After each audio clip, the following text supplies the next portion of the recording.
Ladies and gentlemen, good evening for this 1 week's, second week's, whatever.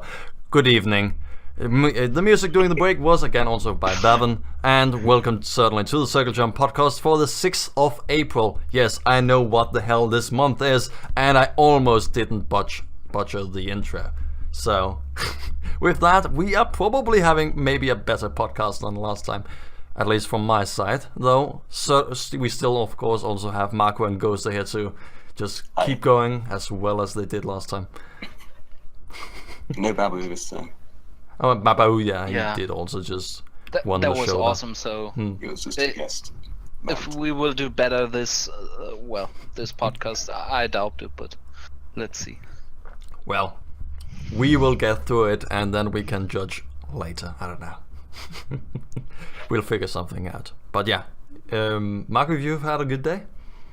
Yeah, it's been alright. I actually have a shout out to make. Just seeing Ghost Door say shouts out in the chat. Shouts out to my flatmate who might be watching on YouTube if it goes on YouTube because I told him about it. Shouts out to Alex. We're doing how now. cute. Hello, everyone. Everyone say hello to Alex. Hi, Alex. Just like, if we could like get actually all the comments to be just hello, Alex, below the video. Might not watch this. So If we could actually get any comments. I didn't. Damn. Thank you, Ghoster. So very optimistic, eh? Yeah, I'm looking forward to read those two comments, maybe. Where I will Maku write and one. Ikslorin are having the shout out again. So. Well, how are you doing this fine evening? I'm fine. I had a day off. I worked on the HD development frag movie contest entry of mine.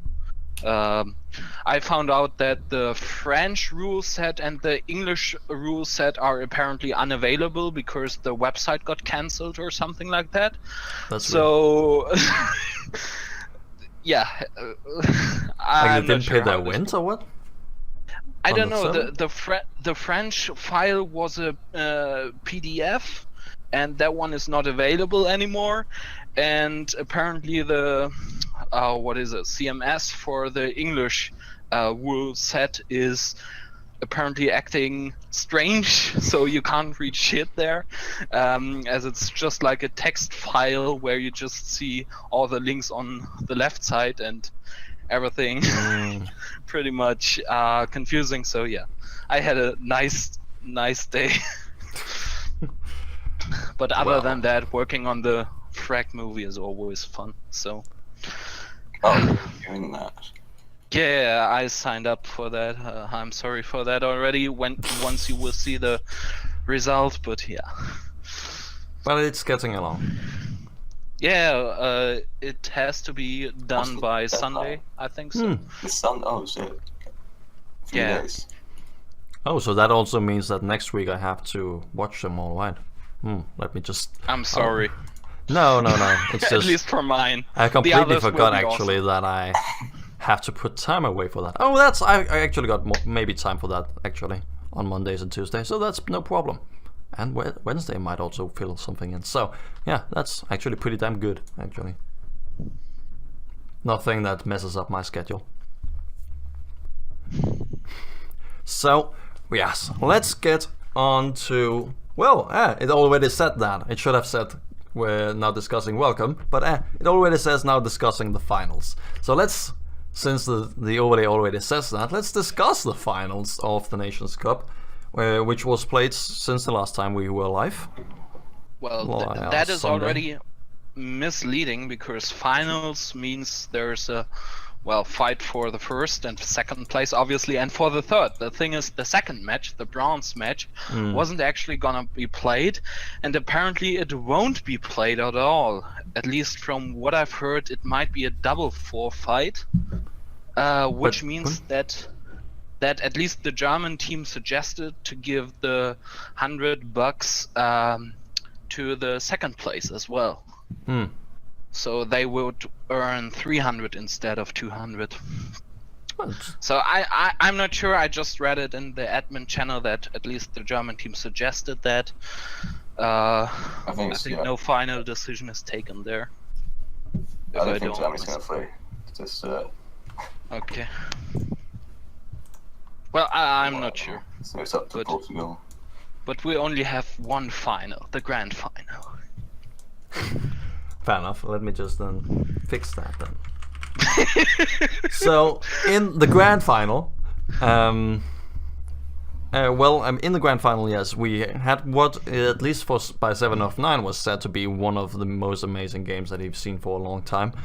Yeah, it was really good. Yeah, and as it was actually quite surprising as well. Yeah, it was a full best of 5. And, well, there's going to be spoilers for this whole discussion, of course. So if you haven't watched it yet, go over to the YouTube channel of Urban Zone League and do watch that, though it is 2.5 hours, so maybe it will take a little bit of time. But, well, you have been warned, certainly. So, now that you've all watched that, welcome back. Or if you didn't care, welcome is still hello. So, yeah, a full best of 5 with Belgium here facing France. So they pretty much all the way ended over into the 5th map. And I mean, I haven't yet watched it, and I didn't cast it either. So both of you would be. So it would be lovely if you two could like do a nice recap of all that happened and the best. Also, We have to spoil you. I'm surprised it even went to 5 maps, just because from following like other games, they always have best of 5 grand final, and at least I think it's normally like either 3 or 4 maps. You always want it to be 5, but it isn't normally. So it's nice that this one went to 5, since it's so rare to actually have best of 5s in this game. Yeah, and I mean, with the playoffs starting, I was getting a little bit worried because the quarterfinals were very, very disappointing in a lot of ways, because it was just a 2-0 that was just one dominant victory. So it's really nice to see that it actually like turned all the way around to being some of the most best series that's been for a long time. Yeah, and apparently the best 2 teams of the whole tournament faced each other as it was supposed to be, because France, up until that point, never lost a single map. They always beat the opponent convincingly, most of the time at least. Yeah, but they did get a bit lucky with the draws, but I mean they beat Portugal 2-0, so that's that meant that they definitely deserved getting to the final. And Belgium on the other hand also just been not struggling, but they've been like beating some pretty good damn teams. And like there was a little bit of an upset against Germany, and they've also been doing really well against some other teams too. But still, it hasn't been as a convincing way or path they've had through the whole Nations Cup. So seeing them go up so very well head to head up against France, it's really damn They were good. really good in the playoffs, so like they destroyed Italy, and then they were pretty against Germany, considering how close their match was in the group stage. They did really well against Germany. So the first map was Austria on Team Survivor, the map picked here by Belgium. Yeah, Belgium has been really good so far on Austria in like all the other matches. They played it a few times, and they played it every match, except the first, I think.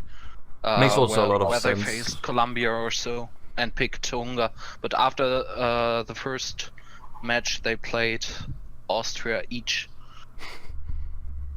I remember actually that this was the one where it was Rockets and Lucati with 30 kills. And sounds about right. It's always like it's normally been like Shane or Rocket just going crazy on Austria, and then Lucati would normally get loads of damage or assists.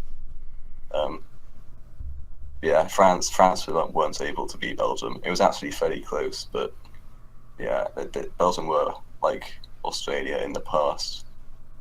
Well, in fact, last time Australia, I believe, were beaten by France and Austria. Belgium, they just always win it.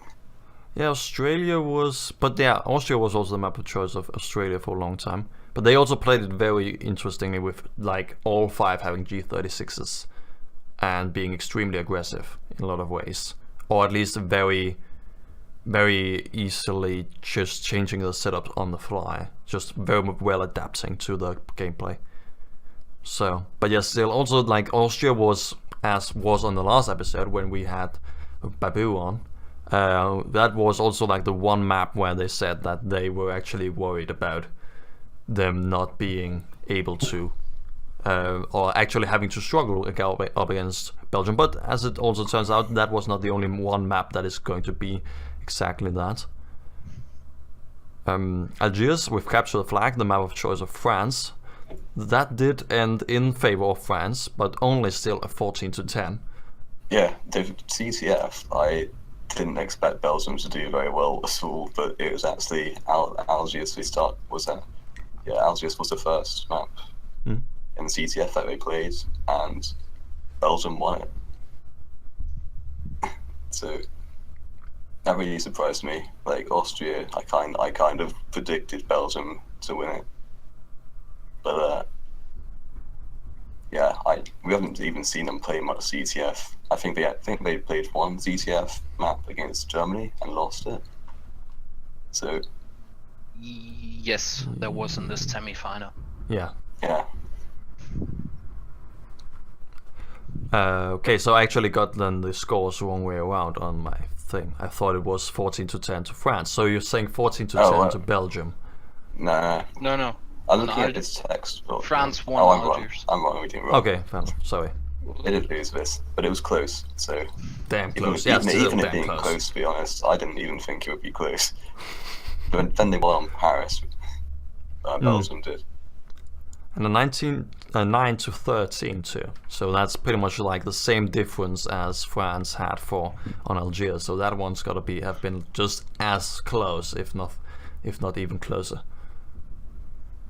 Actually, from what I've been told, at Belgium practice Paris CTF the 2 weeks before the final or so, every day. Well, not every day in today's situation with the competitive scene.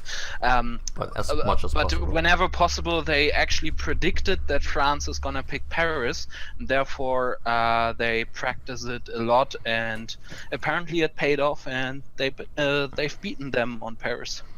That's cool. I didn't even notice them awesome. practicing that. I don't think I played it against them. And even doing that for 2 weeks and without letting France know that they're actually doing that. Well, France actually did know it, as far as I know, but they didn't really care because they've been unbeaten in CTF for such a long time, and apparently, I really think that they had the mindset that at least on Paris, kind of France had to win on Paris, also because of the capital. But that was actually nice upset, because we as spectators at least didn't expect that.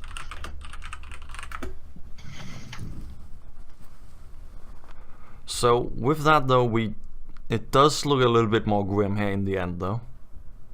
Oh wait, I might have the numbers wrong.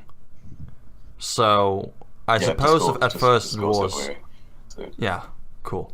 It doesn't make sense. I did see that the last one was on bomb mode, but you cannot really get 24-11 as the score on bomb mode. That's quite difficult.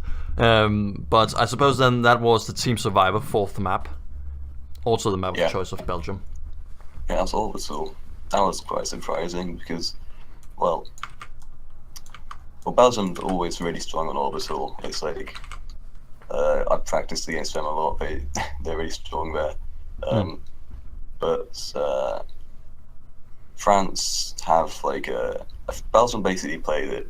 They play it really aggressively, and France went with a bit more they always had a defensive setup from especially from main spawn. And I was wondering if Belgium would their aggressive way of playing the map work against France's sort of campy way. I'm not sure. They weren't really camping completely, but they weren't the aggressive team. Yeah, they were just holding angles and not really putting too much pressure on. Especially from main spawn, it's really good for holding positions. You don't have to take control of the entire map, just pick a part of it, and you can cover that area really well. And worked out really well for France. I mean, that's not like the entire thing. They played the rest of the rounds really well. Like after that starts, like after having the setup, they had a really convincing win there. And with that also, still, it was a 2-2, so that did force the 5th map. But, I mean, that was maybe a little bit of already show the future for the 5th map. It was questionable, considering they get to eliminate maps, and Belgium, even though they lost really badly in Team Survivor, Orbital, they still left Orbital in, and they ended up playing it for Bomb. I mean, I'm sure they like the map, but after losing that bad in Team Survivor, do we by any chance remember what the other maps were? Possible? I don't remember what like the last ones were. Fair enough. But I mean, yeah, if there's probably a lot of what other better choices for bomb mode.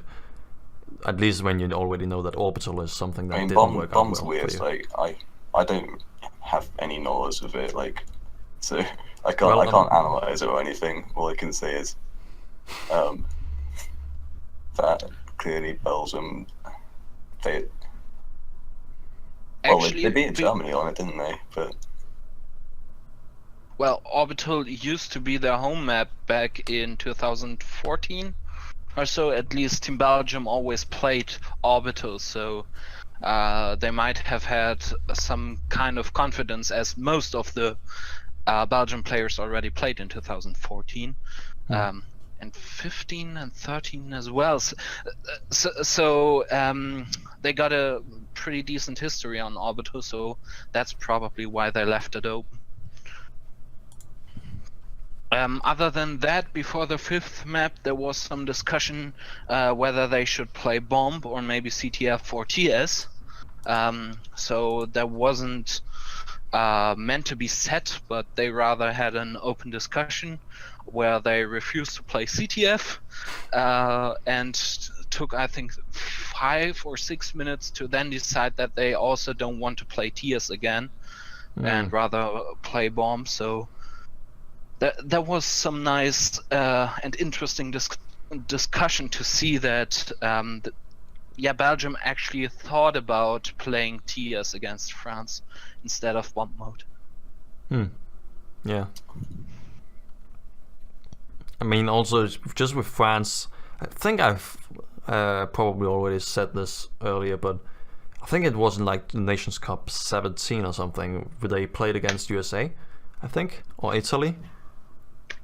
Yeah, it was Italy actually. Yeah, France versus Italy, and in that one they went all the way to the 3rd map, and then Italy pretty much just played Dust 2 as Team Survivor, but France did some really damn interesting stuff with actually like playing the game mode and doing all sorts of stuff that I at the time at least didn't understand until I actually began watching Counter-Strike.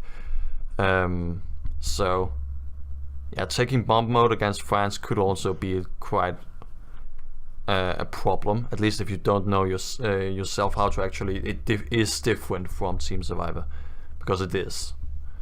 At least if you put the timer properly. Honestly, Biddle has a lot of experience regarding bomb mode, as he pretty much played every Urban Zone season in Bomb, I think. and even on the old website and on Clanbase, I think he actually won the Bomb League in Clanbase at some point. So I was really surprised that he actually wasn't playing the fifth map. But apparently he told me later that the team had such a good going after they won TS on Orbital that he just said, yeah, keep playing. I'll help you out with a little bit of tactic, but other than that, just keep running. You'll do fine. Yeah, and it certainly did, didn't it? 16-4 was the final score on that one. That's real damn convincing. Yeah, I think it was like 8-2 first half, and then I don't remember the second half, but I mean, it didn't go that long on the second half. I mean, certainly Orbital is not that one-sided. I mean, I'd say it's quite a fair map, actually. You can do a lot of lurking probably in the middle, but still, it's quite a lot of long angles that you would have to go through, and that you can shut down. Honestly, maybe the time was also a factor in it. They started playing at 8 and ended the match at 11:30. Something okay. So they might like that. So maybe they weren't so focused anymore. Yeah. But yeah. So everyone always remember to stretch your legs once in a while and get a glass of water. And just relax for 5 minutes, maybe. That you will help. But they did also have like 5-minute break when they were discussing, so yeah. Yeah, lots of breaks in between, yes. So let's then put out. Let me also just actually start with going over and change the text for once before I forget again to do that. So let's just zoom out a little and let's actually just talk all in all about the Nations Cup and just what are our general thoughts on in the chat. Hi. Shout out to everybody, right? Personal to those few who are. I mean, it's really lovely that people are actually watching this live and also on YouTube. Because it's actually real fun to do this, and it's a nice discussion to have. And I learn a lot when doing this, so I'm just like soaking in information, hopefully also remembering it. And hopefully it's also something that everyone enjoys. Well, yes, but about the Nations Cup in general, so how are there any general thoughts about how it was done this time? How was the quality compared to earlier Nation Cups, and are there also specifically some games that you actually want to highlight? I think everyone probably likes Swiss format, and I know I do. As in, did you say like or dislike? Like, it's good. I mean, for me, it at least. I mean, I don't have much an attachment to the formats in one way or the other. So because I haven't been. I mean, I did play for like 5 or 7 years ago, and then since then I've just been like looking at it from the sidelines. But it has certainly been delivering some real damn good matches at pretty much all the levels. Some of them. You always have some condition for qualifying. So when I was playing, it's like you aren't out until you've lost 3 games, like in the group stage. Yeah. No match is actually without importance, and also just you are completely guaranteed that actually the best teams are the ones that are being qualified, and not one team just gets through by being in the easier group, or maybe just one team just doesn't get through because they're just in a group of death, or there was just way too many teams in that one group and they may have been a little bit unlucky or something. But I mean, also one of my favorite matches that I do remember still is United Kingdom going up against Asia. That one is just, I mean, not a lot of people actually expected that one to be that close, but there were some really damn good rounds. And then Tuhunga with a 17-10, which I'm pretty certain was actually quite close for the first few Well, yeah. 15, it was, 10 yeah, minutes or something. Actually, I was close until near the end. I liked Yeah. that match just because I got really nice scores. So, And then also, yeah, with Casa with a 10-8, that one was real damn good. And I mean, yeah, something like all that I we remember wouldn't have. about that is, that 1v1 that went on forever with like 0 hits. That one was hilarious. That was pretty much just the best really slapstick stood out for comedy me. there So was. funny. I couldn't stop laughing. But yeah, 10-8 on that, and just that match would probably not have happened if it wasn't for the Swiss format. Germany versus Portugal had, at least on the first 2 maps, some pretty damn good rounds and moments. I mean, Tuhunga was a 15-16. That one went to overtime. Casa 17-6 was the map of choice of Portugal, but still it was, at least in the beginning, if there were a few good rounds, I think, or in the middle somewhere. Prague was a little bit sad to see, but still, all in all, there were good moments, a few things that are worth watching. And I also still very much remember just Canada versus Italy being something real damn good. Just 2 great maps. It was a 2-0 in the end, but those 2 maps were still amazing. We had missed that one. Well, you luckily can go over to youtube.com/Ikslorin and see it there. I mean, Austria with that also went into overtime, and Abbey also was real close. I'll put the USA France Abbey out there just because it's a nice comeback. Yeah, that's actually right. Yeah. I was thinking maybe, are these things from the let me just make sure that I actually, when I do this, do it well. The comeback on the second map, you say? Yeah, Abbey. Abbey. Let's just go over to that. There we go. The comeback. Let's just go further on in. So yeah, now I can remember USA leading actually with 8-4 at this point, so, and getting the comeback after that, you say? I can't actually remember what happened exactly. Yeah, but I mean, this is just at some point in the shoutcast, but that was pretty much what happened, that USA had a lead, but France got a comeback. Yeah. Pretty damn good, yeah. That's actually probably also something worth watching, except that we might now have spoiled it. Yeah. Also good to actually have some, to see some, a little bit of a competition here for France, even before the finals. And you say also with that, just while they did go out of the Nations Cup, I think. With that was from the playoffs, wasn't it? Or yes, I think so.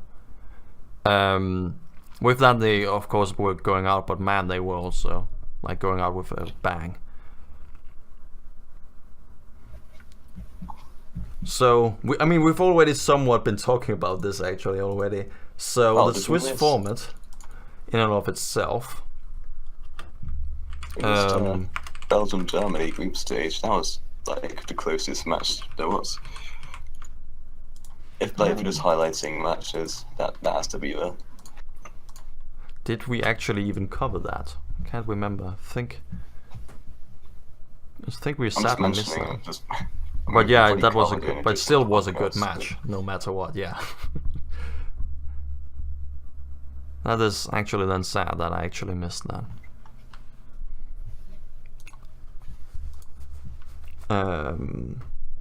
Yes. Sorry to have cut you off. So, Swiss format, because, well, I mean, we've already been discussing a little bit, or been alluding to the Swiss format in some interesting way being pretty damn good, but also now after this, after how well it went in the Nations Cup, it has been also being used on the Urban Zone League actually in itself, the Team Survivor League that is. And with the intent to at least bring forth as good games, I suppose, as we did get with that in the Nations Cup. Since also the first division of the Open Zone League is also quite spread in the skill level, as the Nations Cup was in of itself. Yeah, this actually looks really good. In terms of like, I don't have a clue how you rank these teams. There's a lot of them that they look like.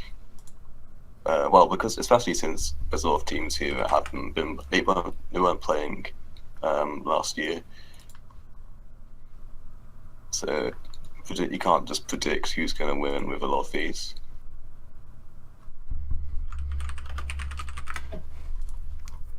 So, but yeah, I mean, what I'm seeing is that, yeah, as you also say, that it should hopefully make for some pretty damn much better matches than maybe is what you usually see in the playoffs or in the group stage of the Division 1. Well, now can I raise my voice again? That would be lovely. I'm somebody who's usually not much in favor of such systems.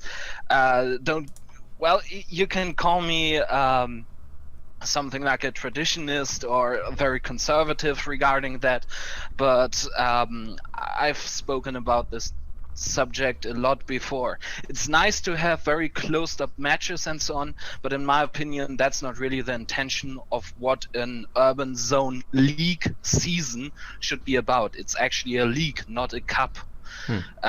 We introduced the playoff system at some point. I don't remember if clan base was still alive at that point or not, but eventually, because people asked for it, we put a playoff system after the group stages. Or before, it was simply the league matches, teams of 8 playing against each other in 7 matches, and then the winner of all wins the division. That's, in my opinion, a league. So now to see it shifting from the playoffs to the Swiss format, I kind of hesitate to like it or even dislike it. I'm pretty much neutral because I don't really care, because in my opinion that's not how a league should be. That's more like a cup. For example, ESL or clan base used to host such stuff. So nevertheless it will be interesting to see. But yeah, I just wanted to raise my voice and say that I'm not much of a fan of such systems, especially if it's supposed to be a league rather than a cup. Because for that we created the Master Series at some point, where we invited teams from TS and CTF to play against each other to kind of battle for the best team of Urban Terror or Urban Zone. You end up playing bomb mode if you get a tie. That's the big issue. We've had it for ages and no one's ever got a solution. Because the CTF team obviously didn't want to play TS, and the TS team obviously didn't want to play CTF, so you have to kind of meet on a neutral ground. I don't know.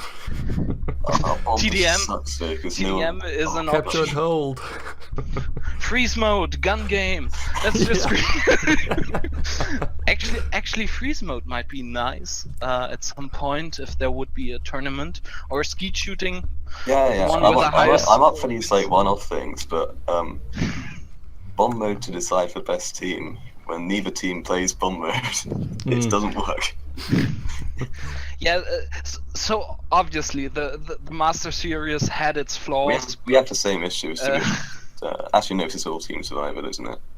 So that won't be a problem here. I still like the idea of the Master Series, that it should take place on one weekend, whereas you have quarterfinals and semifinals on Friday and Saturday and the grand final on Sunday. That was the original plan. Unfortunately, well, you know how it goes on Urban Terror. Teams ask, hey, can we please postpone that match? Can we reschedule and so on? Then we opened the whole week, and in the end, Master Series turned out to be a 2 weeks cup, even though it was intended to be a one-day cup, or it even could be a 2-day cup, but well, at least that was the plan, and unfortunately it didn't go off as intended. So anyways, these were kind of the ideas to have a league and then basically a playoff system, so or have something like have that. a league separate from the cup itself. Exactly. Yeah, I mean that also does make sense. I mean, with both putting in the playoffs and also now changing what is pretty much what was the league into being the Swiss format, it has been completely changed from what it was before in the identity. So yeah, I can see your point here, certainly. I mean, the question is, of course, if this is maybe not better, but certainly it is not a league anymore, and it would still be nice to actually have like just some kind of a ranking, kind of a league. Yeah. Then again, this goes on for years. I can still rant about that, but when I actually started 8 years ago playing competitively, I was proud to be in Division 8. I was proud to be in Division 6 and finally getting my way up. And I think at that point I played already 2.5 years competitively until I played my first Division 1 match, and that took some time. Meanwhile, when I now see when the divisions were published, that people are moaning, why are we Division 2? Like the value of, hey, you are basically in the second league. It has some value. It doesn't. That's the reality nowadays, which is also a shame. Well, in CTF you don't really have many teams anymore, so there are pretty much 2 leagues or so. But yeah.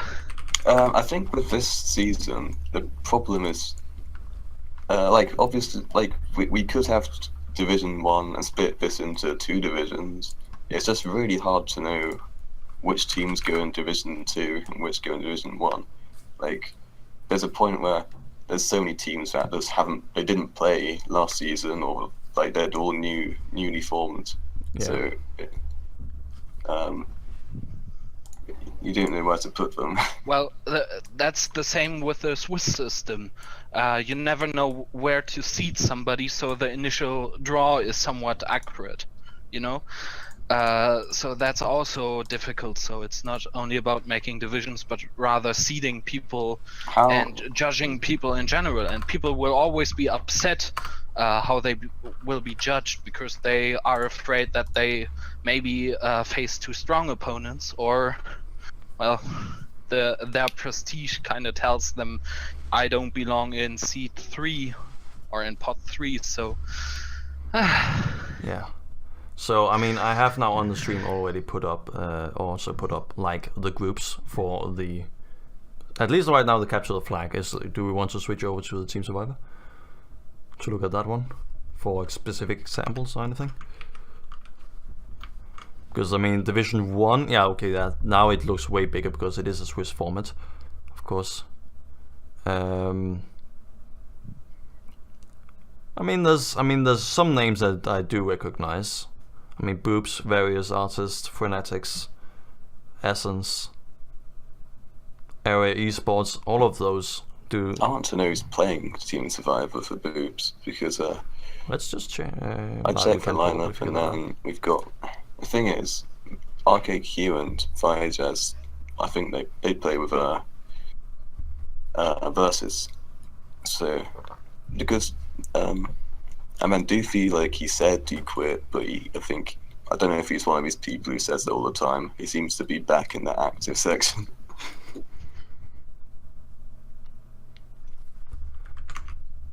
But yeah, just to prove your point, Ghost. I mean, if you look over at the Capture the Flag League, which is running as it was also last season, we could also just switch over to like the last season, but if there's like a Division 1 split into 2, and then you have a second division. Like back when I was playing the Urban Zone League, we were in Capture the Flag League season, the 7th division, and we were pretty much halfway. And you were happy about it? We got silver in that group. That was pretty damn good. I was proud. Yeah. Well, back in, when did I start? In season 6 or 7? a CTF season, and now it's, I don't know, 25th season. So I've been around for such a long time, and back then I even looked up to teams at like Division 5, and so, which is amazing. They even had amazing players, especially from today's perspective, such as the Triple F team, with Budokai and Miku, and all of them played at that point there. Yeah. Sorry to be so nostalgic. Oh, no. The Bomb League, or the Bomb Cup, I suppose. But well, it is still just, as it always is, a double elimination. But there's some teams that could actually make for some good games. Yeah, but for me, Bomb is like for fun because we never play practice Clan Wars. Like, it's a good game mode, I'm sure, but if you don't practice it, it's hard to value it when you don't practice it. Yeah, well, I don't know. The Bomb League, the Bomb mode thing is great, as in it is asymmetrical, but I'm not sure if it is the best thing you could make for Urban Terror itself. It is in some ways, I would say, still better than Team Survivor, just due to the fact that it is asymmetrical, and just adds something on top of that. But also it does promote the camping thing for one team. But on the other hand, that is probably also the purpose of it. But there was also a post by Sanity once on the forums, and I keep on like every time someone talks about Bomb mode, I'm just saying, look at that post. I can't find it, but that was what he was talking about in that one, was some real damn interesting ideas with like putting the bomb as something you never plant, but instead it is just an item you can always pick up and move.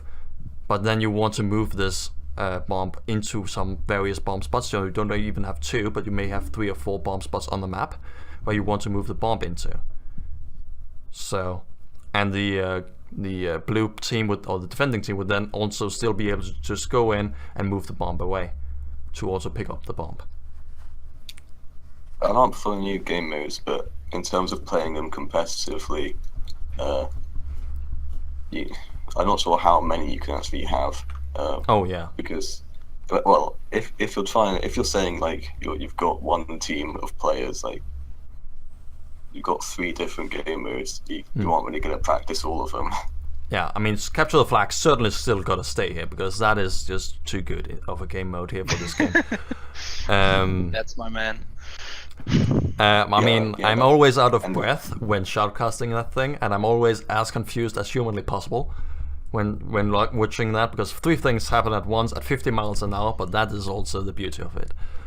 But yeah, Team Survivor could possibly, if you can actually design something that has the beauty of the asymmetrical stuff of something like Bomb mode, but still also promoting movement in some way, then that could probably be a replacement, at least in my what I'm thinking, to Team Survivor. I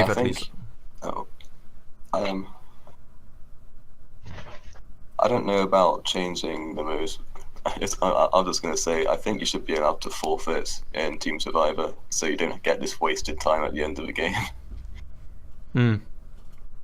Yeah, that's why I always advocate round-based anyways, instead of actually time-based. But it does make sense. You don't want to stay all of a sudden for 30 or 40 minutes on one map. You hold out for as long as you can, but then eventually you reach the point and it's like, okay, there's no chance of us winning it now.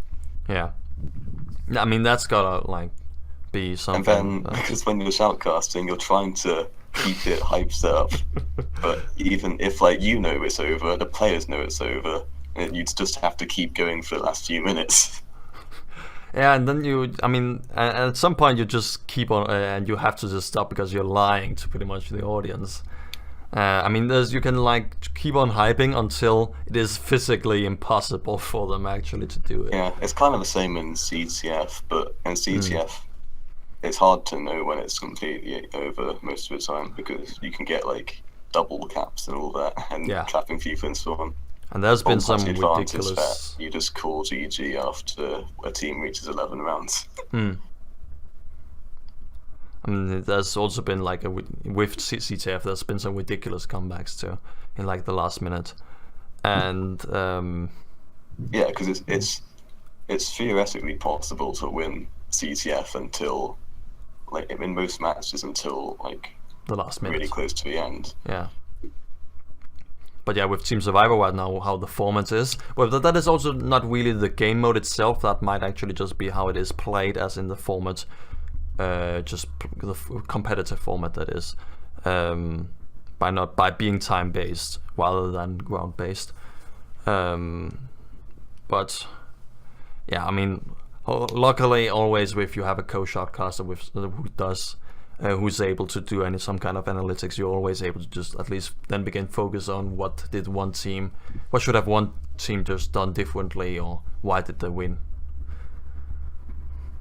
So you pretty much just have the post-game discussion while the game is still running, but there's nothing else you can do pretty much. I guess you can do that. So yeah, I'll just remove the note now discussing, because, well, we're all over the place and I love it. So Yeah, it's a bit random now. Well. But Yeah, that is when we are going all over the place, that is actually when we have an interesting discussion, maybe. So all in all, still though, I mean, the Swiss format, could probably be. It does remove the whole idea of a league, but it does maybe give us something differently. So yeah, I can very much see your point, Ghoster. Thanks. So since you would have like more, like, each team would play more matches, because you're limited to like 3 to 5 with this.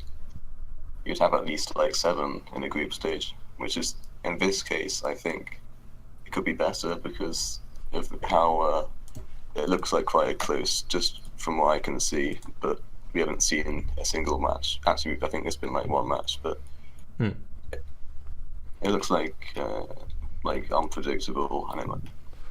I mean, I wouldn't be surprised if the initial matchups or if initial seedings on the Swiss format is also based on predictions of who would actually win, similar to the Nations Cup, so they are made unfair, or maybe they are just random. They are random. I think only like the top like 4, like the top 4 looks accurate, unless I think Boobs was in the first seed, and I'm not sure what their TS lineup is, but they normally get a good team. The top 4 looks like fairly obvious. It's below that where it's kind of hard to tell. Yeah, I see what you mean. But I mean, as long as it doesn't end up with you having like 2 of the best teams running up against each other, so that one just wrecks someone else later. So as long as that doesn't happen too much, at least, then it should hopefully make for some good matches. We'll see. But yeah. Also, Ghoster, you were talking with. You've just been like at the very end of this whole Nations Cup, been doing some real damn amazing stuff with just running the GTV, getting that thing up and going again. And I'll just want to actually just once say thank you for that. Just Is that back? from everyone. Wait, what? What happened? I just want to say thank you for something. Oh, me, I thought you said Ghoster. I was wondering if Did I say Ghoster? I don't know. Yeah, I'm kind of numb because you said Ghoster, I didn't take part in doing GTV. Oh, do we have a proper server now? But anyways, I take the prize, of course. I meant to say Marco. I think I didn't say Ghoster. I didn't at least think the word. But yeah, thank you, Maku, for doing all of that. And you were also talking about, I mean, now with the whole season running again, you will not be able to like do all the GTV stuff again. Yeah, so I was thinking since for now, since we don't have the normal GTV servers, I might do like a write-up of how to set up GTV on your own PC, because that's like the only way I know of getting GTV of these matches, and I don't want to. Well, I'm not going to be able to cover all of them myself. So that should be coming out at some point in the near future, whenever you got the time.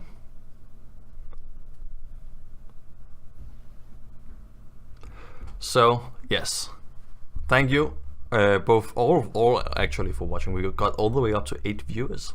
That was amazing. Thank you for everyone who's been watching live. Thank you Ghosto and Maku for just being here tonight and just spending 1 hour, 1.5 hours with me talking. And the VOD of this shoutcast, or what? The VOD of this podcast will be up tonight, within an hour or two. And also, as always, of course, always there will be an MP3 version in the description, such that you can also take us on the go. Any last words? No, it's always nice to have a couple off-topic discussions here. So always looking forward to that. Also to the next one. Yeah. Other than that, I think we saw a good Nations Cup all in all. So pretty happy how things went, and also how this podcast went. We're beginning to. I'm beginning to like where we're going with this. This is beginning to actually be a pretty damn good thing. I really like it. But yeah, the next podcast we were just going to be staying with a bi-weekly podcast, right? That was what we were all thinking would be a fine thing. Yeah. So probably. Nice, cool. That's so lovely. So yeah, in 2 weeks we'll be back. And thank you all for watching. And yeah, Maku, if you have any last words, of course you also will have the space for it if you want. Okay, I'll just say GG, even though we didn't play a game. GG. Very creative. Yes, I like it. So yeah, it's been lovely. Good night.